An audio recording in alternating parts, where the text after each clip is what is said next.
Good morning, dear students. As we have started with the chapter solid state, in which we have completed with the two lectures in which we have studied about the classification of solids as a crystalline solid and amorphous solid, and further we have classified the crystalline solid into four types. So it means we have completed with the classification of crystalline solids. As I have told you, in this chapter we will discuss about the crystalline solids, but in place of the amorphous one. So we are to emphasize on the crystalline solids. So today we will see what is a space lattice or crystal lattice, because in the last lectures we have discussed that basically in a crystalline solid we are having a definite arrangement of constituent particle to form a lattice structure. So what is the crystal lattice or a space lattice? That can be generally defined as it is regular repeating points in space.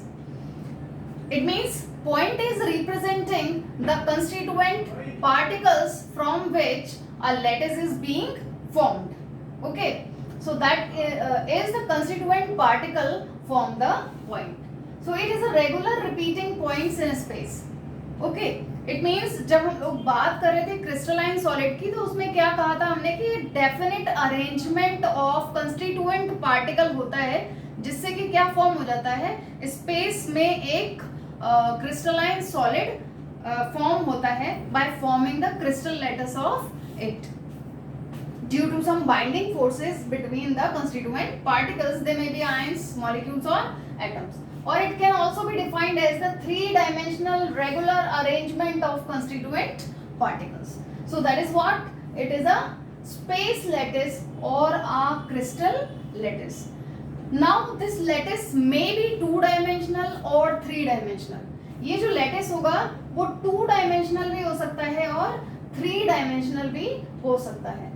So what about, we know all that three-dimensional और two-dimensional में क्या difference होता है. Basically two-dimensional crystal lattice would be the planar structure. Means अगर हम paper के plane पर उसको बनाना चाहें तो two-dimensional structure को फॉर्म कर सकते हैं. अगर हमारे पॉइंट्स एक पर्टिकुलर पैटर्न बना रहे हैं by repeating the points within the plane, that is forming a two-dimensional crystal lattice. It is being represented in terms of edges and angles. So अब बात आती है कि हमारा two-dimensional crystal lattice जो है वो 5 टाइप्स का फर्दर हो सकता है on the basis of the different in the edges and angles between them. So let's see what are the types. अगर हम यहाँ types की बात कर रहे हैं टू डायमेंशनल के लिए, तो first would be the square lattice, second would be the rectangular one,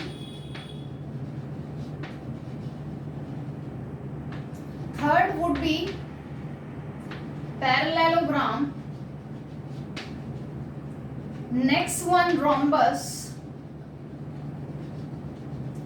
and the last one would be hexagonal lattice. That is about the difference in the edges, okay, and the angles between them. Square lattice बना रहा है, इसका मतलब ये है कि points को जब हम प्लेन पे, यानी बेसिकली व्हाट वी सेड के डिफरेंट अरेंजमेंट होता है पॉइंट्स का, ठीक है. तो इस टाइप का अगर मान लीजिए मैं अरेंजमेंट एक प्लेन पर बनाती हूँ, ओके, सो इन पॉइंट्स को जोड़ने पर क्या बन रहा है, हमारा रेक्टेंगुलर से शेप आ रहा है. इन द सिमिलर मैनर अगर मैं ऐसे बना देती हूँ तो ये हो गया हमारा स्क्वायर. ओके, अगर हम बात कर रहे हैं पैरेललोग्राम की, तो that would be our parallelogram.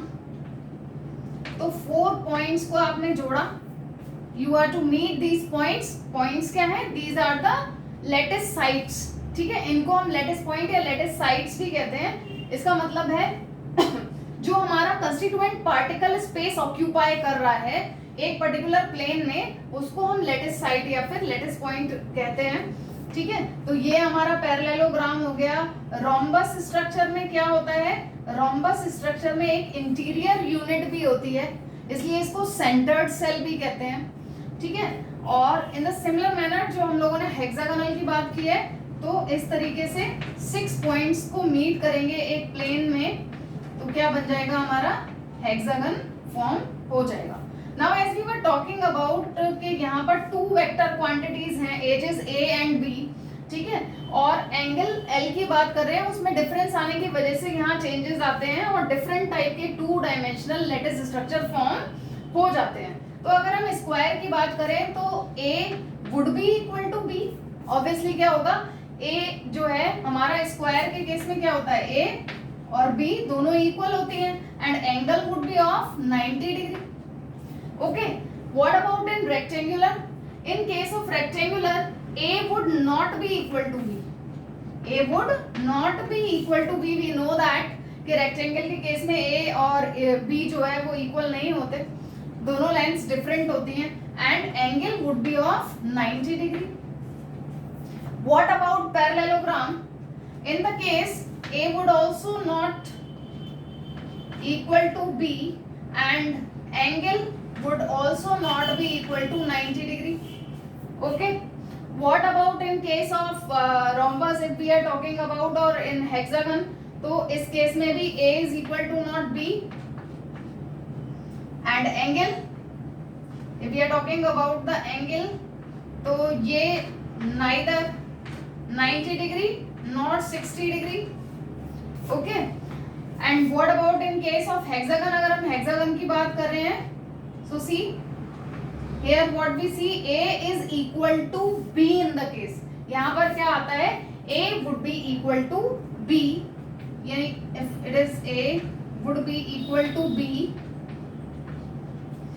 and what about the angle? Angle would be of 60 degree. अगर हम देखते हैं तो एंगल हमारा कितना आता है, that would be of 60 degree. So that is the just the primitive idea of the 2-dimensional crystal lattice. तो क्रिस्टल लैटिस 2-डायमेंशनल क्या हुआ बेसिकली, जिसको हम एक प्लेन में बना सकते हैं, नंबर ऑफ पॉइंट्स को ज्वाइन करके जब रिपीटेड यूनिट्स से हम एक लैटिस फॉर्म करते हैं within a plane, that is known as two dimensional planar crystal lattice, ठीक है। और डिफरेंस किसकी वजह से आता है, डिफरेंट टाइप ऑफ लैटिस क्यों बनते हैं, due to the change in the axes and angles between the edges.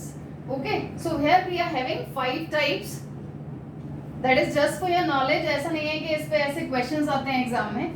and the next is the 3-dimensional one. 3-dimensional में simply क्या होगा, इसी का extended form होगा, that would be within a plane, but that would 3-dimensional would not be in a plane.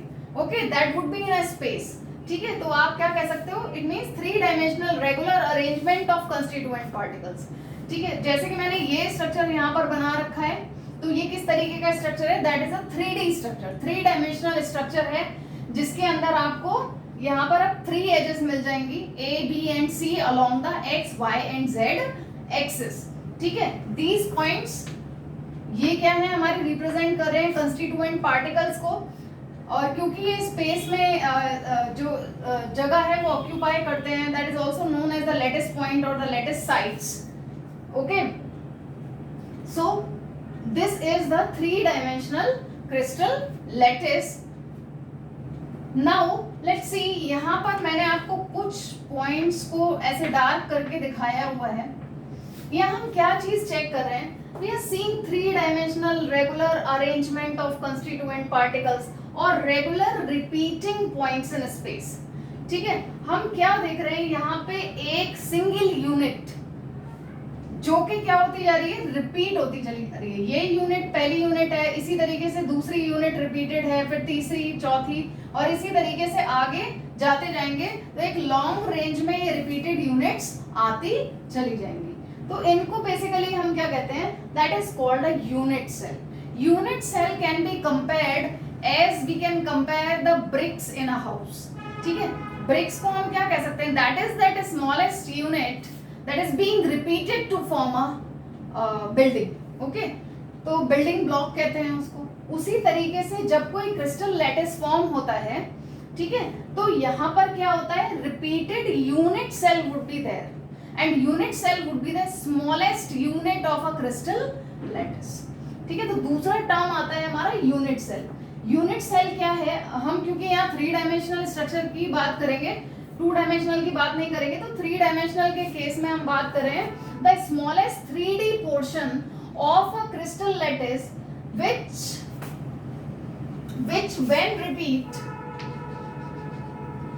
when repeat over again and again। तो unit cell basically क्या है कि that is the smallest 3D portion.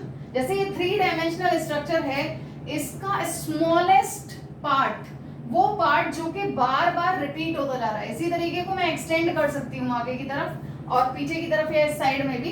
तो इस तरीके से जो हमारा यूनिट सेल है वो क्या है, that is the smallest portion that is being repeated. In points को हम जोड़ते चले जाएंगे और इन पॉइंट्स में जो सिंगल यूनिट होगा जो कि रिपीट होता चला जा रहा है, उसको हम क्या कहते हैं, that is known as the unit cell. वो क्या कहलाता है, हमारा यूनिट सेल कहलाता है। So here I have shown you कि ये हमारा क्या है, this is what, this is a unit cell. जिसको रिपीट करते चले जाएं तो हम कैसा क्रिस्टल लैटिस बनता जाता है, क्यूबिक क्रिस्टल लैटिस फॉर्म होता चला जाता है। Now the main point is this crystal differ from each other with respect to shape and size of the unit cell।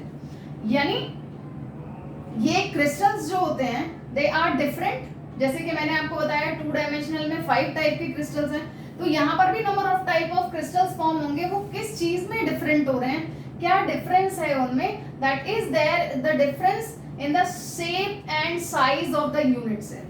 अब यूनिट सेल के शेप और साइज में क्यों डिफरेंस आ रहा है, that is being characterised by the edge length and angle again. Okay, वहां पर भी एजेस और एंगल्स में चेंज आने की वजह से हमारा डिफरेंट टाइप का स्ट्रक्चर फॉर्म हो रहा था, क्रिस्टल स्ट्रक्चर फॉर्म हो रहा था। तो यहाँ पर तो हम सिर्फ क्या देख पा रहे थे, we would be able to see the shape of the crystal lattice, but here we would be able to check the shape and size of the unit cell। with the help of that we can see the crystal structures also। so what are the responsible characteristics are age length and angle। now let's see, अगर मैं cubic crystal lattice की बात कर रही हूँ तो इसका unit cell क्या होगा, एक क्यूब जो कि मैंने यहाँ बनाया हुआ है, and here we are having 3 edge length that is representing the dimension of the unit cell। ये हमें दिखाई दे रही है, देखिए x एक्सिस पर, y एक्सिस पर, ये y एक्सिस है आपका, and that is z axis, and these on A B C, here A, this one is B and this one is C।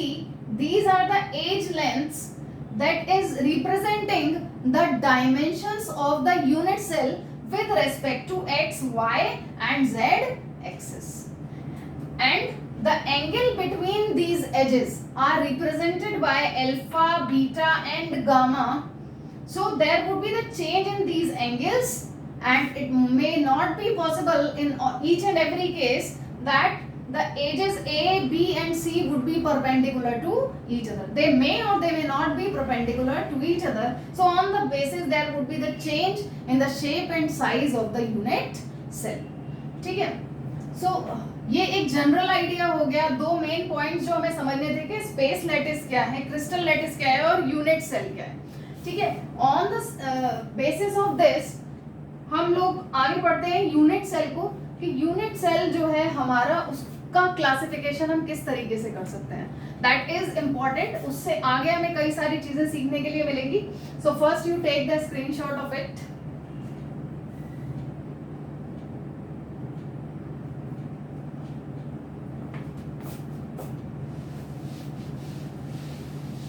So now let's see,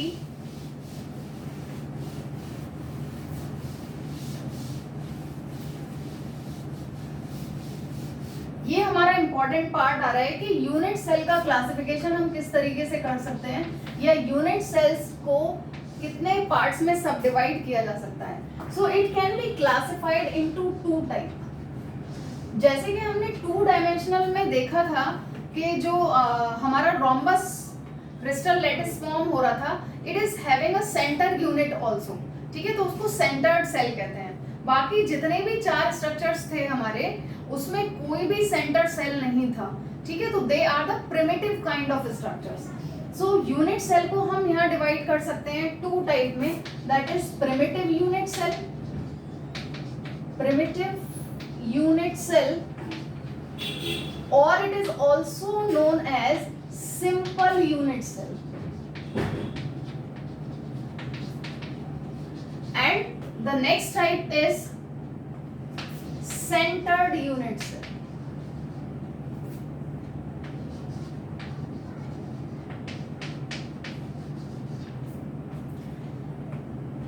Primitive unit cell means in which the constituent particles will occupy the corners also only.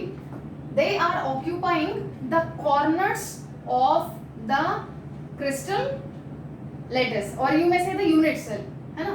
तो अगर हम यहाँ पर बात कर रहे हैं, जो constituent particles हैं वो हमारे unit cell के सिर्फ कहाँ पर हैं, corners पर हैं, तो वो हमारे कहलाते हैं primitive unit cell और simple unit cell। means constituent particles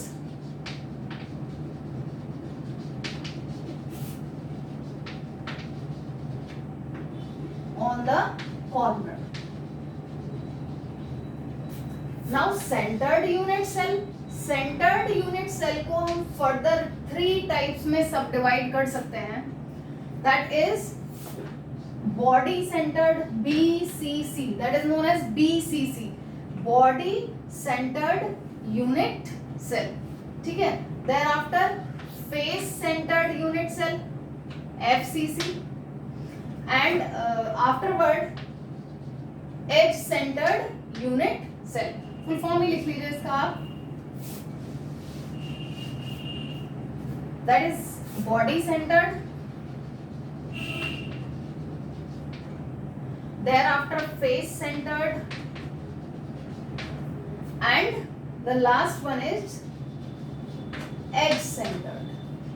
इसको edge face centered unit cell भी कहते हैं। तो centered unit cell जैसे कि आपको समझ में आ गया कि 2 डायमेंशनल में हम बात कर रहे हैं कि जब यूनिट सेल के सेंटर में भी हमारा क्या आ रहा है, एक कंस्टिट्यूएंट पार्टिकल आ रहा है, तो हम उसको सेंटर्ड यूनिट सेल कहते हैं, ठीक है। फर्दर सब डिवाइड करते हैं इसको बॉडी सेंटर्ड में, फेस सेंटर्ड में और एज सेंटर्ड में। कैसे इसको समझ सकते हैं, देखिए अगर हम किसी क्यूब की बात कर रहे हैं, ठीक है, अगर हम किसी क्यूब की बात कर रहे हैं तो कोई भी सेल सेंटर्ड यूनिट सेल तब होगी जब वो पहले प्रिमिटिव यूनिट सेल है। It is first the simple unit cell, thereafter it will form body centered, face centered और edge centered, ठीक है। तो अगर हम यहाँ पर बात कर रहे हैं क्यूबिक क्रिस्टल लैटिस की, तो यहाँ हम क्या चीज देख रहे हैं, कितने कॉर्नर्स होते हैं क्यूब में, 1 2 3 4 5 6 7 and 8 corners are there, and what we said, we are having constituent particle on its corner to form a simple unit cell। मैंने आपसे कहा कि सेंटर्ड तब बनेगा जब पहले वो एक सिंपल यूनिट सेल होगा, तो ये तो बन गया हमारा सिंपल यूनिट सेल। यानी मुझे सिंपल यूनिट सेल को दिखाना हो तो वो इस तरीके से कंस्टिट्यूएंट पार्टिकल्स को दिखाएगा, points would be there at its corners, ये कंस्टिट्यूएंट पार्टिकल्स होंगे। अब मुझे जब बॉडी सेंटर्ड की बात करनी है तो यहाँ पर क्या होगा कि कॉर्नर में तो कंस्टिट्यूएंट पार्टिकल्स है ही, साथ साथ किसमें है, बॉडी में भी है, ठीक है। तो विद इन द बॉडी अगर मुझे ये एक क्यूब इमेजिन करना हो तो इसके बीच में भी मैं एक पार्टिकल को या कंस्टिट्यूएंट पार्टिकल को रख दूं, तो ये क्या हो जाएगा हमारा बॉडी सेंटर्ड यूनिट सेल, ठीक है। तो ये 8 कॉर्नर्स पे होंगे कंस्टिट्यूएंट पार्टिकल्स, यानी पॉइंट्स जो हैं वो 8 ये वाले बनेंगे और एक बॉडी में बनेगा, okay. Now let's see the face centred. Face centred में क्या होगा, पहले तो प्रिमिटिव स्ट्रक्चर बनेगी हमारी, यानी constituent particles would be there at corners. पहले हम क्या देख रहे हैं कि कंस्टिट्यूएंट पार्टिकल्स हमारे कहां पर हैं, कॉर्नर्स पर हैं, and thereafter they are there at the faces also. कहां पर और हैं, फेसेस पर हैं। तो एक क्यूब के कितने फेसेस होते हैं, लेट्स सी कितने फेसेस होते हैं एक क्यूब के या क्यूबॉइड के।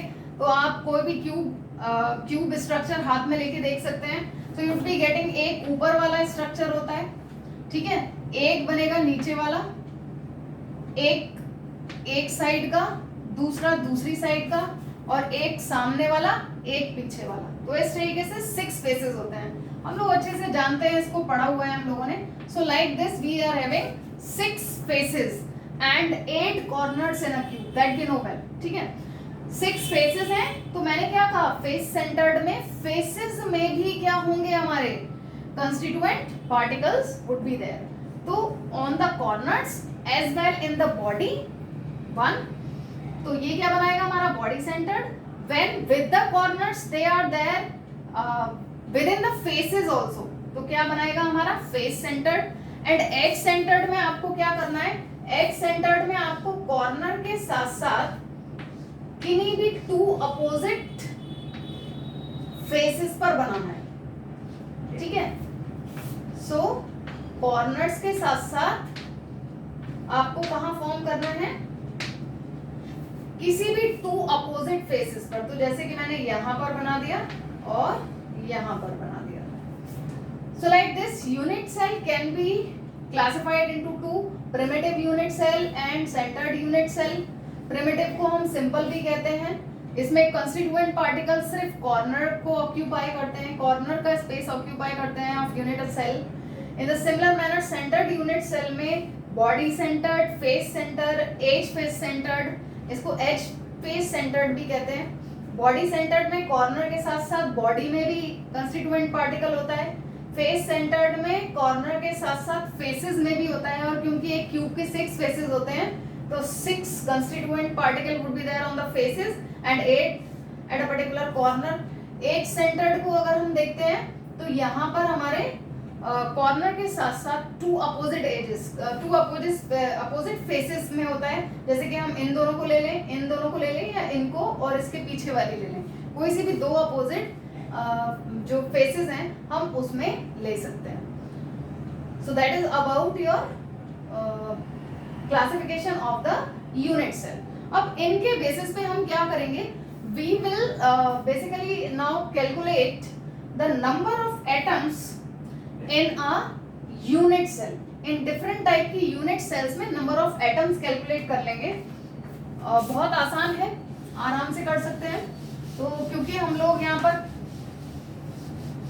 क्यूबिक क्रिस्टल लैटिस की बात कर रहे हैं तो उसी में देखेंगे। So we have to calculate number of atoms in a unit cell in cubic crystal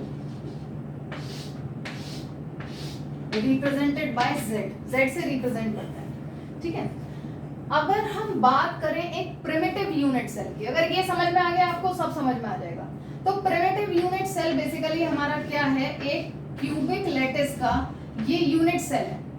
unit cell जैसे कि मैं आपको पहले भी बता चुकी हूँ, यूनिट सेल का मतलब होता है that is the smallest unit that repeat itself in space to form a crystal lattice.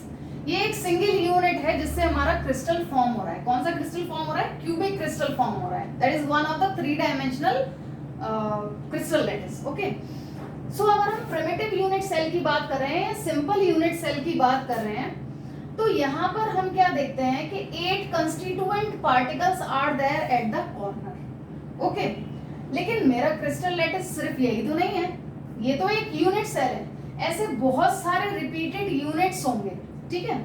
तो ये कंस्टिट्यूएंट पार्टिकल का कितना पार्ट एक यूनिट सेल में आ रहा है, first that we are to see, ठीक है। यानी इसके बराबर में जाके अगर हम देखें तो इसके बराबर में एक और सेल होगी इस तरीके से, ठीक है ना।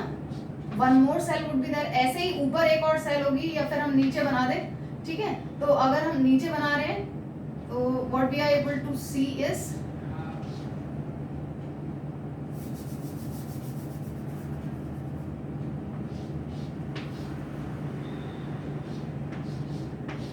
एक और सेल बन जाएगी यहाँ पर लाइक दिस।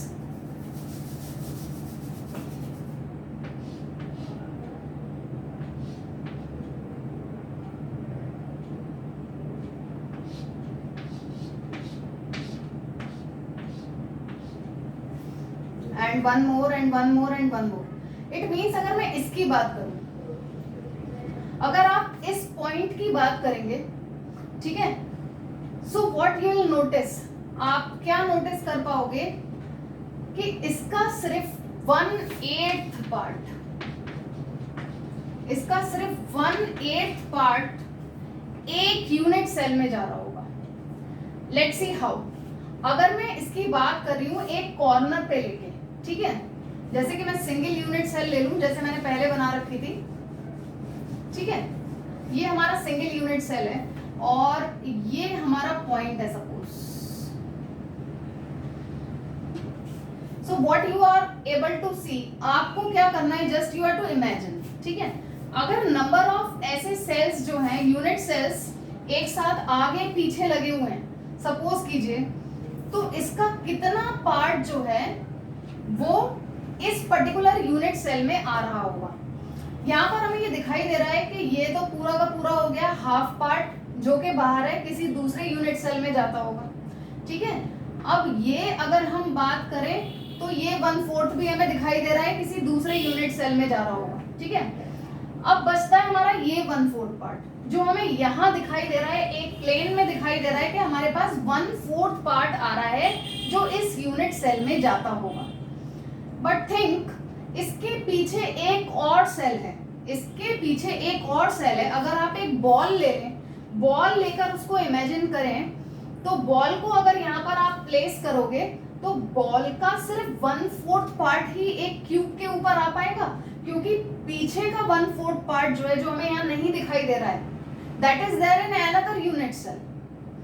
तो एक बॉल को अगर आप अरेंज करना चाहो नंबर ऑफ क्यूब्स के बीच में, तो 8 क्यूब्स नीचे ऊपर साइड में सब जगह लगाकर 8 क्यूब्स जो है इसको कंप्लीटली ऑक्यूपाई कर पाएंगे। इट मींस अगर हम कॉर्नर की बात कर रहे हैं यूनिट सेल के, तो एक पॉइंट का यानी एक पार्टिकल का सिर्फ 1/8 part would be there in one unit cell, ठीक है। आप इमेजिन करके देख लीजिए, अगर एक बॉल आप ले रहे हैं तो इसका ऊपर का पार्ट, ठीक है, वो किसी और यूनिट सेल में होगा और अगला 1/4 पार्ट भी आपको नजर आएगा दूसरे यूनिट सेल के अंदर। लेकिन जो ये 1/4 हमें नजर आ रहा है अंदर आता हुआ, इतना ही बाहर दूसरी साइड 1/4 पार्ट, ठीक है।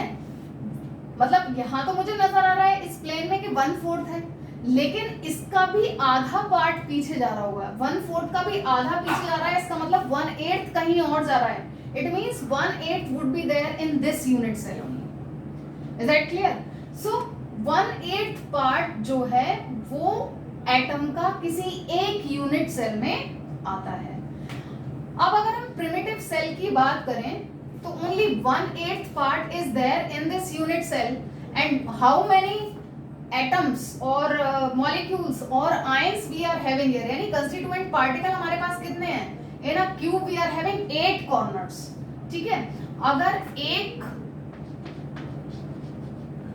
1 constituent particle के है ना, ये 1 constituent particle का 1/8 पार्ट आता है, तो 8 constituent particle के कितने पार्ट आएंगे कुल मिला के?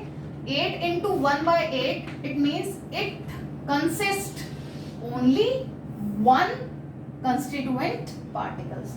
तो नंबर ऑफ एटम्स अगर हम किसी यूनिट सेल में देखते हैं, कौन सी सेल में? प्रिमिटिव यूनिट सेल में, तो नंबर ऑफ एटम्स कितने हो गए? Z is equal to 1. I think must be clear. क्योंकि एक यूनिट सेल में किसी कंस्टिट्यूएंट का सिर्फ एक 1/8 पार्ट आता है, यानी एटम का सिर्फ 1/8 कंस्टिट्यूट करता है, तो ऐसे ही 8 पार्टिकल्स जुड़े हुए हैं, तो इन 8 पार्टिकल्स के या 8 एटम्स का 1/8 वुड बी इक्वल टू 1, यानी एग्जैक्टली हमारी Z की वैल्यू यानी number of atoms in case of primitive और simple unit cell would be 1. Now let's see about centred unit cell. Centred unit cell की बात करें तो फर्दर हमने इसको 3 में डिवाइड किया हुआ है, body centred, face centred, edge centred. तो बॉडी सेंटर्ड की अगर हम बात कर रहे हैं तो हम ये कह रहे हैं कि 8 atoms are there at 8 corners, ठीक है। अब 8 एटम मिलकर कितना पार्ट कंसिस्ट कर रहे हैं, Z की वैल्यू इसके अकॉर्डिंग कितनी आ रही है, सिंपल प्रिमिटिव की 1 आ रही है। अब उसमें इन 8 कंस्टिट्यूएंट पार्टिकल के अलावा एक पार्टिकल बॉडी में है, तो अगर बॉडी में किसी क्यूब के बीच में आप एक पूरी यूनिट रख सकते हो, ठीक है। तो ये पूरा का पूरा, पूरी एक यूनिट यानी एक एटम, अगर हम नंबर ऑफ एटम्स कैलकुलेट कर रहे हैं, एक एटम पूरा का पूरा किसके अंदर चला जाएगा, बॉडी के अंदर, है ना। तो क्योंकि बॉडी सेंटर्ड है तो Z का value according to primitive unit cell is 1 और पूरा बॉडी सेंटर्ड में एक यूनिट जा रहा है तो 1 + 1 इज इक्वल टू कितना हो गया, 2, यानी number of atoms would be 2 in case of body centred unit cell.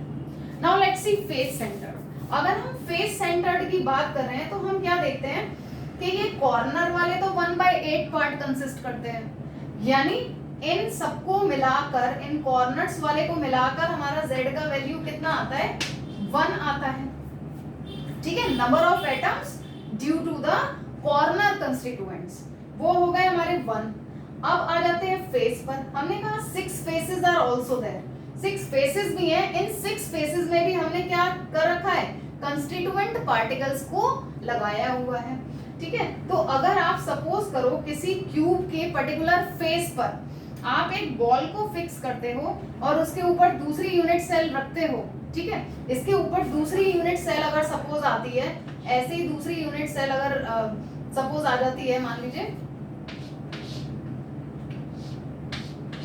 अगर ये दूसरी यूनिट सेल भी आ रही है यहाँ पे, तो ये इसका आधा पार्ट इसमें जाएगा और आधा पार्ट ऊपर वाली यूनिट सेल में जाएगा।